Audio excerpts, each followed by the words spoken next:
Bonjour. Alors, je souris parce que depuis lundi, j'attends que il a fait super beau ce dimanche. Et il y avait marqué dans ma région où je suis que lundi, il y aura une dernière journée de soleil. Et je me dis, je vais faire une belle vidéo comme la dernière fois, avec le soleil, tout ça. Parce que c'est pas forcément agréable de voir l'intérieur d'une voiture. Parce que là, il pleut. C'est mon heure de pause. Et voilà. On est donc mercredi 30 mars 2022. Et le sujet du jour, c'est la gestion du temps. Et c'est pour ça que je souris aussi, parce que il y a la gestion du temps et le temps. Et là, il pleut. Il pleut depuis 2 jours et impossible de faire la vidéo en extérieur. Alors, je vais vous faire donc une vidéo sur le temps et je vais répondre aussi à vos petites questions que j'ai trouvées sur nos groupes. Alors, j'avais déjà traité la notion du temps dans mes cours, je ne sais plus lequel, un, deux ou trois, sur les cours d'hiver. Mais là, je vais parler de la gestion du temps actuellement, en 2022, par rapport aux énergies actuelles, par rapport à ces 2 ans que nous venons de passer qui ont été bien éprouvantes. Et c'est, voilà. Donc, il y a ceux qui veulent faire un cycle ou qui veulent stabiliser le cycle qu'ils ont fait. Et j'ai eu aussi des petites remarques sur je ne pense pas que j'ai besoin de faire un cycle de 21 jours.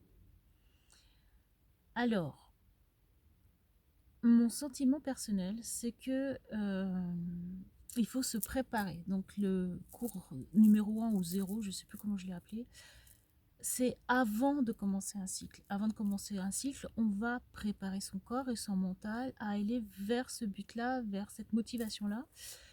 Et donc, on va réduire, si on faisait 3 repas, on va faire 2 repas pendant X temps. On va essayer un mois.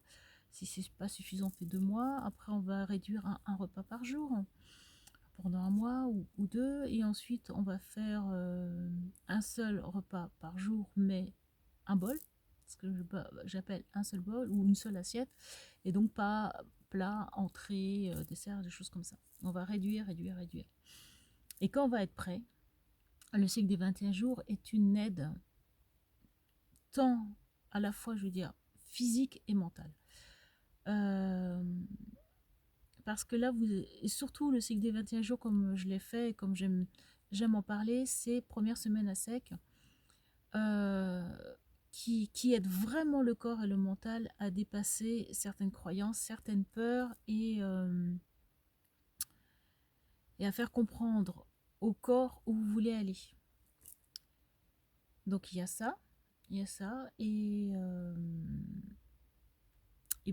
pour ceux qui disent que j'avais eu la question sur la zéolite. Alors la zéolite, donc c'est l'argile qu'on prend pour se nettoyer. On fait une cure. C'est une cure qu'on fait. Et ben ça, j'en avais aussi parlé dans la première vidéo, cours numéro 1, je crois que je l'ai appelé comme ça, où je parlais donc justement aller vers le cycle des 21 jours. Faites votre cure, nettoyez-vous. Alors il y a la zéolite, et il y a aussi la chlorella qui inhale, qui aide à chasser les métaux lourds, tout ça, et les pesticides aussi. Vous faites votre cure d'1 mois, et ensuite vous faites le cycle des 21 jours. C'est important parce que c'est 21 jours, 3 semaines de suite où vous rentrez dans aucune alimentation solide. Il n'y a pas que ça, et ça je vais le répéter encore aujourd'hui, c'est le vocabulaire, les phrases que vous allez vous créer, votre motivation. Il vous faudra les dire tous les jours, les premiers temps peut-être même plusieurs fois par jour, et vous faire confiance. Je ne suis pas la seule, on est de plus en plus nombreux à ne pas manger de façon solide.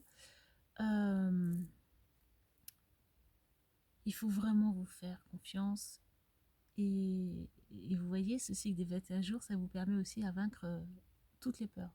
Il y a des peurs qui vont ressortir, et ben justement, il va falloir les travailler. Et donc, la gestion du temps, pour ceux qui sont célibataires ou qui n'ont pas d'enfants, vous allez gagner du temps, pas à faire de repas, etc. Profitez de ce temps-là pour voir tout ce qui remonte, parce que le fait d'arrêter l'alimentation solide va faire remonter beaucoup, beaucoup, beaucoup de pensées, de peurs plus ou moins conscientes, d'angoisse, d'incertitude, d'inconfort. L'inconfort aussi, c'est une peur. Les douleurs physiques qui cachent une peur latente. Une peur de mourir, en fin de compte, la plupart du temps, c'est la peur de mourir. La peur de l'échec. Il y a pas mal de choses qui vont remonter, donc travailler cela. Et pour les parents qui continuent à faire des repas, faites-le comme d'habitude. Hein, faites-le pendant. J'ai toujours fait des repas sans rien goûter, tout à l'odeur. Donc prenez le plaisir de sentir ce que vous faites. Ça va vous nourrir aussi. C'est reposant. Et c'est vrai que quand je fais à manger pour les enfants, bon, je fais des trucs un petit peu amusants, en forme de soleil, des choses comme ça. Mais j'y mets vraiment tout mon amour. C'est la méditation ne se fait pas que assise. Elle se fait quand on est tout seul face à soi, à faire des gestes, etc. Donc la cuisine, ça peut être une méditation. On envoie de l'amour à chaque... on l'épluche avec amour. On pense même aux légumes ou aux fruits qu'on est en train d'éplucher. Quand on prépare le riz, on est obligé de le laver. Donc on peut avoir des pensées de purification, des choses comme ça. Tout est prétexte à un retour à soi,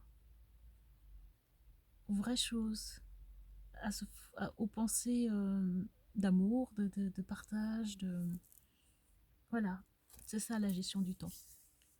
Donc ça c'est pour la journée, et surtout une erreur, je vais le répéter, je l'ai déjà dit, mais une erreur à ne pas faire quand on n'a plus besoin de manger, c'est de ne pas prendre du temps pour soi et d'enchaîner. On a besoin d'un break, on a besoin de faire autre chose. Pendant mon heure de pause, j'aime bien marcher. Là, franchement, j'ai la flemme. Il pleut et tout, j'ai pas envie. Il fait froid encore. Marcher, ça fait du bien. Donc, si je le fais pas le midi, je peux le faire le soir, par exemple. Ça me fait penser à la petite remarque qu'on m'avait faite sur les douleurs au niveau des reins. Une personne qui commençait son cycle des 21 jours, j'ai mal au rein. Alors, une chose à ne pas faire quand on fait le cycle des 21 jours, c'est de ne pas marcher, justement, de ne pas bouger. Les douleurs au rein peuvent être dues aussi au manque de sport, entre guillemets, mais donc faire de la gym, des mouvements, et surtout marcher, parce que si vous avez mal en bas du dos et que vous avez mal en bougeant, en oscillant à droite, à gauche, en se retournant comme ça, vous avez des douleurs au niveau du dos, c'est que vous bougez pas assez. Donc il faut marcher, et surtout, c'est pas parce que alors, la première semaine des 21 jours, elle est plus ou moins difficile selon les personnes. Je vais pas vous demander de marcher longtemps, beaucoup. Au départ, les premiers jours, si vous avez l'habitude de marcher une demi-heure, continuez. Par la suite, vers la fin, 5, 6, 7 jours, marchez au moins 15 minutes. Marchez un peu, mais ne vous forcez pas à faire une demi-heure, parce que là, vous verrez, quand on est à sec, le cœur est l'organe qui a le plus besoin d'eau, et c'est lui qui va tirer le plus, qui va battre rapidement, et ça peut vous inquiéter, vous faire peur. Donc c'est normal, le cœur est l'organe qui a le plus besoin d'eau, donc marchez un peu moins même si 15 minutes c'est beaucoup, bah, faites le tour de pâté de maison ou faites au moins 10 minutes de marche, pas loin, et vous rentrez chez vous, vous reposez. N'oubliez pas de prendre des douches régulièrement, d'hydrater votre corps. Et c'est normal d'aller uriner par la suite parce que toute la peau va absorber l'eau que vous aurez prise sur vous. Donc c'est normal. Ne regardez pas trop la couleur de vos urines à ce moment-là. Tout se nettoie. Ne vous faites pas une fixation sur ce que vous avez lu, entendu, etc. Je sais que dans mon groupe, j'ai vu des très belles interventions où vous faites, comment dire, vous écoutez votre corps, c'est très bien, mais n'écoutez pas trop votre mental. Dans le sens, ah, j'ai lu que si c'est ça, c'est attention, nana. Écoutez-vous, mais n'écoutez pas trop vous-même, parfois. Faites confiance, faites-vous confiance. Sachez, vous voyez des vidéos, beaucoup. Moi, je me rappelle très bien, la première fois que j'ai fait le cycle, j'avais vraiment besoin de témoignages parce que c'est un combat contre nous-mêmes, notre mental, tout ça, et ça aide de se dire, il y a d'autres personnes qui l'ont fait, qui le prouvent, qui le montrent, Voilà. Donc, c'est une belle expérience, c'est un cycle merveilleux. Et si après, j'ai voulu stabiliser, rester là-dedans, ce qui n'est pas chose facile, pas par rapport à l'alimentation, mais par rapport aux autres. Et puis il y a plein de changements justement dans la gestion du temps, comme voilà, si je reviens à ça, c'est la nuit. Par exemple, je me couchais toujours tôt, je me suis toujours couchée assez tôt, mais bon, bah voilà, je dormais 3 4 heures, donc après je me réveillais et comment gérer le temps, qu'est-ce que je fais ah bah, il y a plein de choses à faire maintenant, je vois, j'ai pas assez de temps. Et à propos de 2022, je ne sais pas si vous l'avez ressenti vous, la journée est bien 24 heures, on est d'accord, on va dire techniquement parlant. Mais le ressenti de chacun, on est passé à 17 heures réelles. On a l'impression de pas de plus avoir assez de temps de faire tout ce qu'on faisait avant. Et je trouve que depuis, alors je sais pas si c'est 2020 ou un petit peu avant, je trouve que c'est un ressenti que j'ai, il y a plus 24 heures dans la journée, c'est pas possible. Et des fois, j'ai même l'impression qu'on nous vole des heures. Pourtant, il y a des horloges, machin, qui fonctionnent comme ça. Mais le ressenti n'est plus du tout le même. Donc la gestion du temps, voilà. Donnez-vous des priorités. Vous faites un cycle de 21 jours. Votre priorité, si vous vous réveillez la nuit, c'est vos mantras, vos motivations, vos phrases positives à répéter, répéter, répéter. Pour ceux qui aiment prier, priez. J'ai fait une publication sur, le, sur le sujet donc, de la prière, dans le sens que la prière peut faire énormément de miracles, même avec nous-mêmes, surtout pour vaincre nos peurs, tout ça, surtout quand c'est lié à l'amour. Donc, si vous faites des méditations, si vous avez vos mantras, vos motivations, mais mettez-y tout votre amour pour vous. Votre motivation de devenir pranique, elle est quoi? C'est quoi votre but? Alors, si c'est purement terre à terre, ça fonctionnera pas trop, parce que soit c'est pour faire des économies, soit c'est pour d'autres choses. Vraiment terre à terre, ça fonctionnera pas. Essayez de trouver alors à ce moment-là plusieurs motivations. Moi, j'en avais pas qu'une, j'en avais plusieurs. À l'époque, en 2012, quand je l'ai fait, c'était surtout, à l'époque, oui, c'était ne pas avoir trop d'impact pour la terre, voilà. Donc réduire mon alimentation. De toute façon, j'étais végétarienne avant, donc déjà pour les animaux, j'avais déjà plus d'impact depuis plus de 15 ans. Mais là, c'était encore aller plus loin que ça. Donc il y avait cette motivation-là, et puis il y en avait d'autres, deux, trois. Donc, et puis aujourd'hui, je sais que le prana, c'est un chemin de libération. Donc la motivation, ça serait vraiment d'aller au bout de moi-même, de me connaître à fond et de vaincre toutes mes peurs. Voilà, ça pourrait être une belle motivation. Et donc, le faire avec amour et penser à soi avec amour. Alors, c'est-à-dire, être capable de se voir réellement tel qu'on est, avec nos défauts, mais ne pas être trop sévère. C'est ça, avoir de l'amour pour soi. C'est pas de dire qu'on est les meilleurs, loin de là, mais se voir avec clairvoyance, avec justesse, et de ne pas être trop dur avec soi, tel que nous devrions l'être avec les autres. À ce propos, hier, j'ai vu une vidéo de Will Smith, parce que ça a fait la première chose que j'ai vue en ouvrant les réseaux sociaux, qui donnait une gifle à un autre comédien. Alors, j'ai essayé de comprendre pourquoi. Donc, le comédien qui était sur scène avait fait une blague sur la femme de Will Smith qui perd ses cheveux à cause d'une maladie. Bon. Et donc, après sa blague, comme il a dit après, it's not a good joke.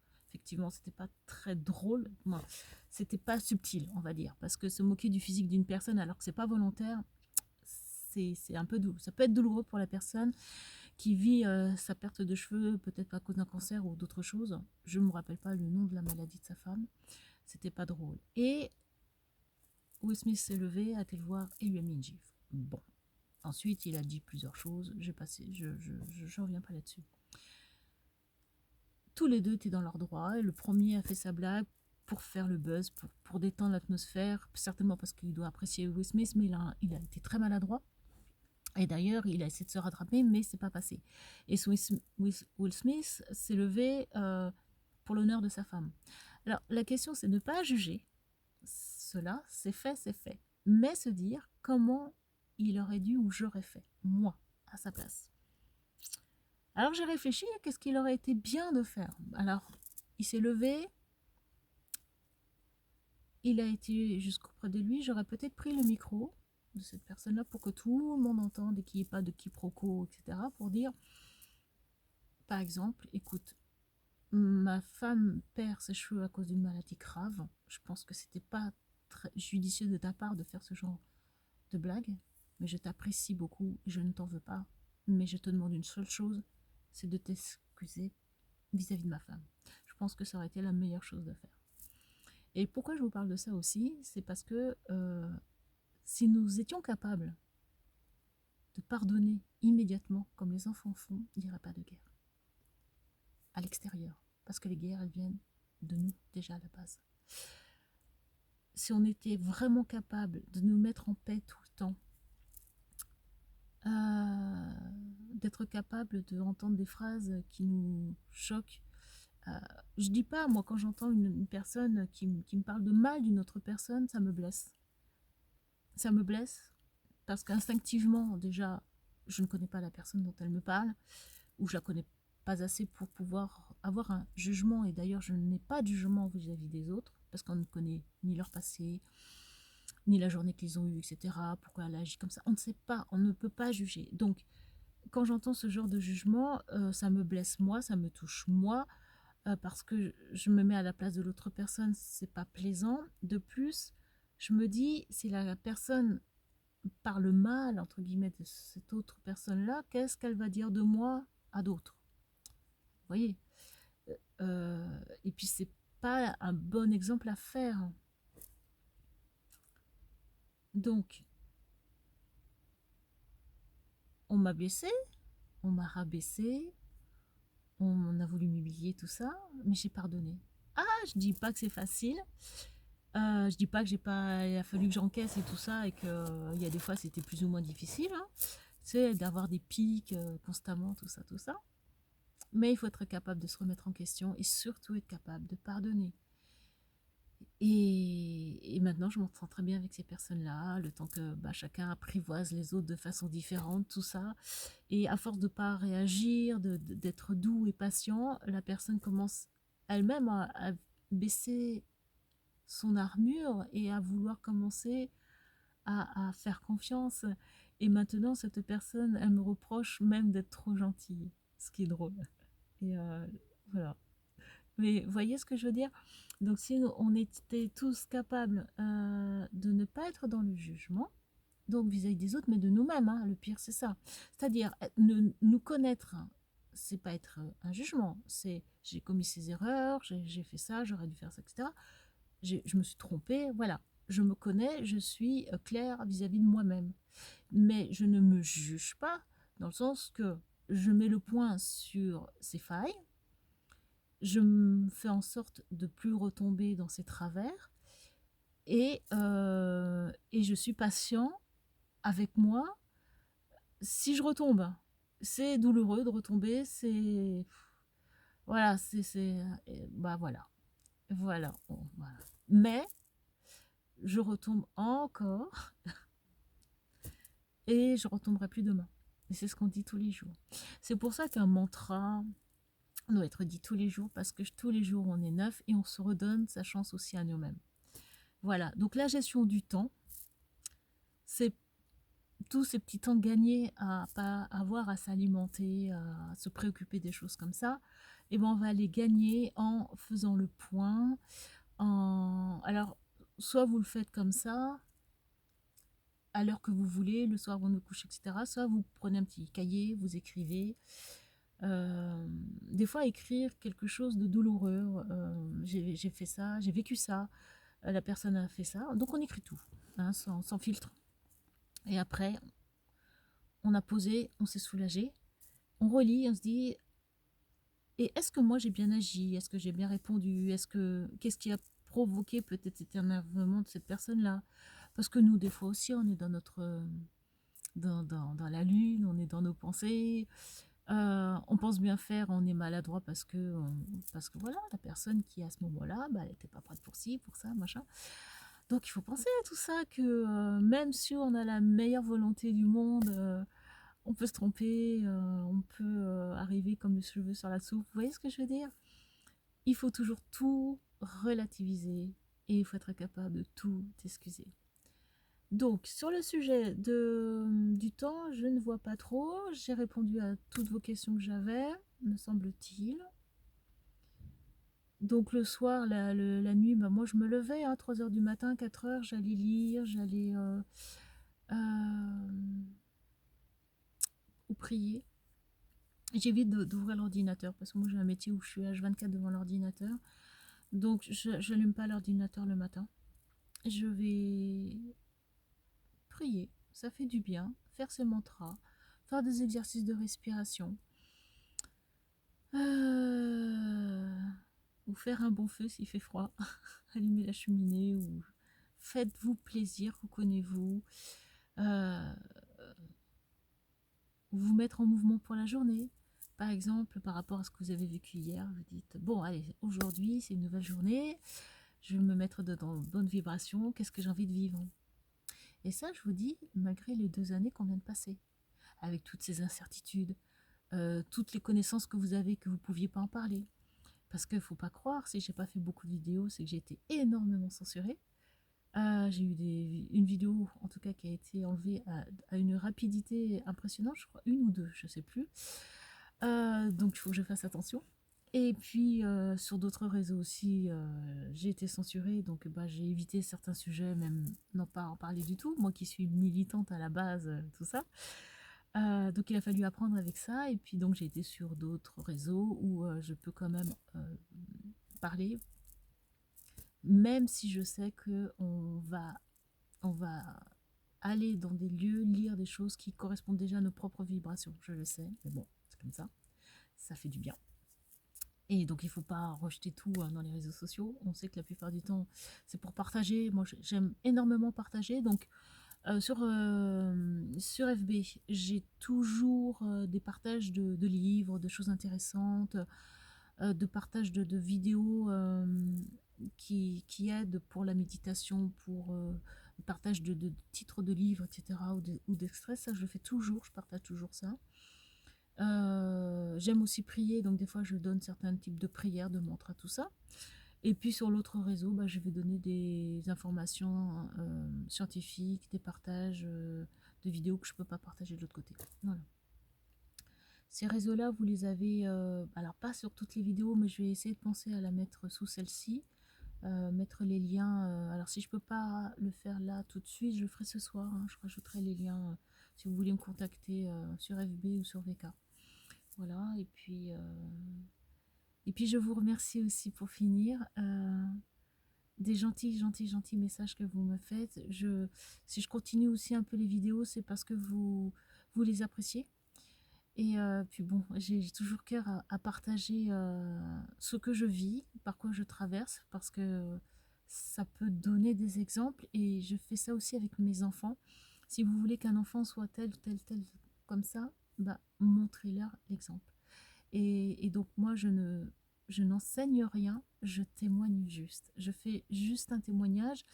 Et je sais que quand j'ai été sur ce chemin-là, c'est le témoignage des autres, le fait d'en parler, de ressentir leur vécu et leur sincérité qui m'ont aidé moi à plonger là-dedans dans l'aventure. Et donc, je ne suis pas là pour enseigner, je suis juste là bah, pour dire j'ai vécu ça et je vous partage ce que j'ai vécu. Au revoir.